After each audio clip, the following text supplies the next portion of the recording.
උඹට මේ රටේ කෙල්ල උඩින් නෝක විතරද බං? ඈ? යකෝ කොල්ලෙක් වුණා ගැම්මක් තියාගනින් බං.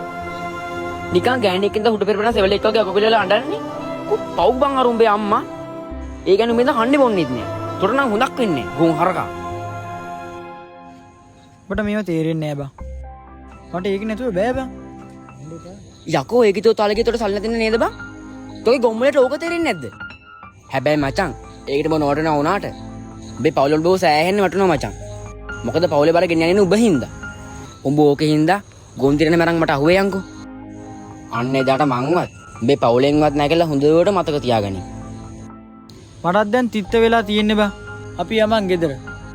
මට උඹයි අපේ පවුලයි ඉඳීම ඇති. අපි යමු.